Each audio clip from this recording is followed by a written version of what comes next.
Good afternoon, guys. Hope everyone's having a wonderful day. And today, based off of the demand of some of my subscribers, they want to know, Blue Ridge, what are some of the more approachable, more economical classic coins out there? And as always, I have a few kind of mainstays I love collecting and getting into.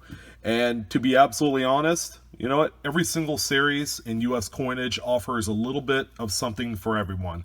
There are some pretty substantial type of series like the $1 seeded series is of course a really nice compilation of scarce dates. Okay, there are a few dates that are more common, but trying to find a decent example for anything under $300 can be quite a chore. And then you have the coins, such as, let's see, the Indian head cents are wonderful. Okay, you could get a myriad of different dates from the 1880s to the early 1900s for under a buck.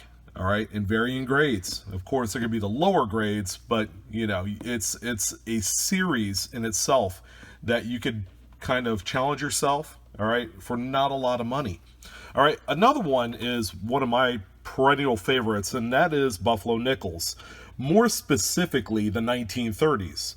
Okay, so some of you are probably asking, why the 1930s? Okay, the Buffalo nickel series in its totality is iconic. It's great. I feel like there are some dates that are easy to get for under $5, and I'm not disputing that. But in terms of the overall end-to-end selection of coins, the Buffalo nickel series of the 1930s, I would say, tends to kind of fill in all of those different check boxes. Okay, so the series is, of course, from 1930 to 1938. Okay, 1938 is a Denver-only coin in which actually a low mintage quantity was made. However, being that this was the last year of the Buffalo nickel series, a lot of people tend to hoard those in high grades. And I'll get into that here in a moment. But the 1930s era of Buffalo nickels is what I would consider kind of a bridge. It's a bridge series from something that has, for a few decades, have been ultra popular, and then these coins have been used throughout its lifetime, through the Great Depression. Okay, low mintages, varying mint marks, Philadelphia, Denver, and San Francisco. So the great thing about the 1930s is you have a couple of kind of challenging dates. Okay, for example, the 31S is one of those dates that only produced 1.2 million pieces through San Francisco. However, here's the caveat. Okay, even though there's 1.2 million, which is a minute number compared to today's coins, mind you, that pieces as low as good can be had for like $5 to $10. They're out there, and it's a coin that that you could easily add to your collection if you decide to do an album or a typeset. The 31S is a fantastic low mintage, what I would consider semi-key. But as you can see, this is one of the examples here, a 1937, that is in rather good shape. Okay, for its age. It's what I would say is a VF condition coin, which is middle of the road. What I like most about the VF grade is you're going to have most of the horn present in the Buffalo. That makes a coin that goes from, it's kind of low grade, to something that is more attractive. The price difference is insubstantial at that point, where you could get a no date 1937 Buffalo nickel for as little as a quarter. And if you wanted to get into a VF with a mint mark like a DRS, because they are plentiful, you could get them for about $1 in this grade, which is nice. You have the flexibility to upgrade into a coin that's going to be more suitable for a set. Okay, it's going to be more attractive, and it keeps the cost low. So that's one great example. Here's another one that's a really, really common date, and that's 1936. Okay, this one is a Philadelphia minted coin, judging from the absence of the mint mark under 5 cents. This is another great date. Okay, and to keep in mind, this grade right here of about a fine, where you have half of the horn exposed there on black diamond, which is the buffalo's name, is one of those kind of pieces that could be found in a bargain bin for as little as 50 cents. Because there's so many of these, the mint did produce almost 119 million 1936 dated buffalo nickels. This particular date right here, not only common, but also provides a wealth of various varieties.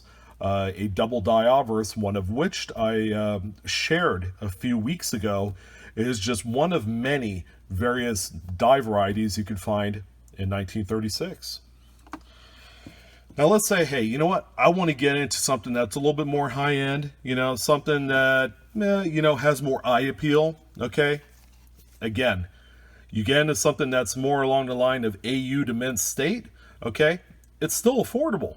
This is a 1936S Buffalo nickel, and what I like most about it, as far as like an AU 55 type grade, is it also has some pretty neat wood grain effects, which is simply a improper alloy mix, which gives it that extra look that's second to none in coins. It kind of turns up the desirability factor from something that's really nice to even better, because it has the characteristic of the wood graining. Okay, again, for an AU coin, you have a fully exposed horn that is rounded. It's not flattened out yet. Plus, you'll have a lot of detail present in the heavier coat of black diamond, and then all of the musculature of the legs and the rest of the body. This one again is a San Francisco minted coin.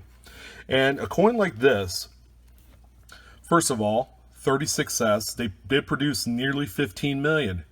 While it's a little bit low, it's not what purists or, the hardcore collectors would consider a key date or even a semi-key date. The 31S, even at that 1.2 million, barely makes it as a key date status coin.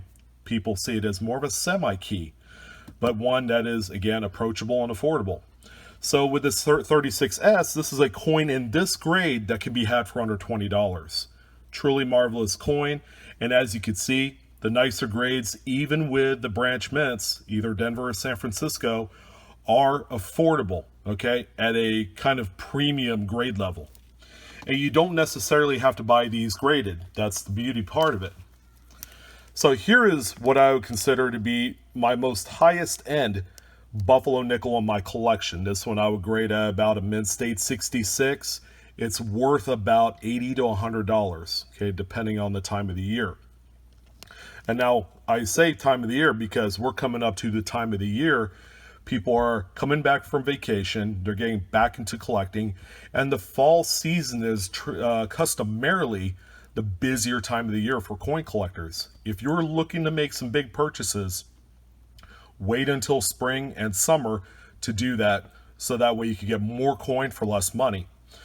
So this 36S, okay, this is much like the last piece I had highlighted, but this 36S shows very little problems, if any, on any part of the coin. Now, this is what would be considered a high-end Buffalo nickel. Buffalo nickels have hammered strikes in the 1930s, and there are a lot of coins that grade mint state 67 and higher.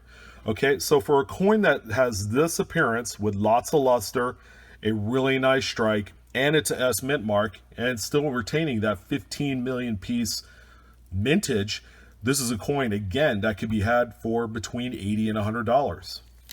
And finally, I talked about the final date of the Buffalo Nickel series, and that is the 1938. Again, it is a Denver minted only coin. There will be no Philadelphia, no San Francisco, and this right here, almost 80 million pieces were produced at that time. Now keep in mind, this was the final year of the Buffalo Nickel. A lot of people hoarded this date in this particular condition. So it's really common to see mint state 65 grades and up for probably about $30. That's how cheap you could get these pieces in such a high grade. And the really cool part about the 38D is that it is a coin that you could truly buy and get into, and it has a lot going for it. Okay, the strikes are hammered, lots of luster. Do not pay up for a coin that looks lifeless. Okay, it has to look like it just like jumps out at you and it was freshly minted as if it came off the presses yesterday. And variety wise, this is probably one of my favorites. Okay, there's a D over S, there is a D over D repunch, and there's a few varieties of each type that is very easy to cherry pick. It is a coin that you could go to a coin shop or a show, cherry pick in a nice high grade, flip it, and then quadruple or even quintuple your money. Okay, that's how desirable even the most common buffalo nickel dates are. Okay, because during the 30s up and down, even 1930 had 3 recognizable double die obverse coins and 1 double die reverse with the 5 hoof reverse. Those are all desirable coins, and just about every single date has various varieties. You guys are aware of the 36D 3.5 leg, or the 37D 3-legged buffalo that has been known throughout history. And you could ask any non-coin collector, hey, do you guys know about the 3-legged buffalo? More times than not, they will. Okay, so for coins such as this, again, 25-30 bucks, guys. And as you can see, we're not really breaking the bank on any particular one date. Now the 31S, it gets up there. A mint state 63 example could be right around 100 bucks. I know slabbed examples, anything higher than a 63 will end up being a few $100s or higher. So that's the one. It's not a stopper by any means. You could assemble a nice mint state 65 grade sheet of all the dates, non-variety of course, for under $1,000. And it's it's a series that from top to bottom, if you wanted to expand into the teens and 20s, you could. But all in all, it produces a wide range of levels of collecting, okay, from the beginners to the experts. And it's really fun. And it's a coin series that will retain its value, if not appreciate over time, because it is one of those series that is known to be, I guess, America's coin design. Okay, it never grows old. So again, I appreciate your guys' time. Go ahead and comment, and if you have questions, go ahead and post them below. I will get to them sometime this evening. And yeah, no, I appreciate your guys' time. Okay, do me a favor, give me a great big like and subscribe to Blue Ridge if you haven't done so already. I appreciate your guys' time. Again, it was a lot of fun. Buffalo nickels, go get them. Keep hunting, and I'll see you guys later. Take care.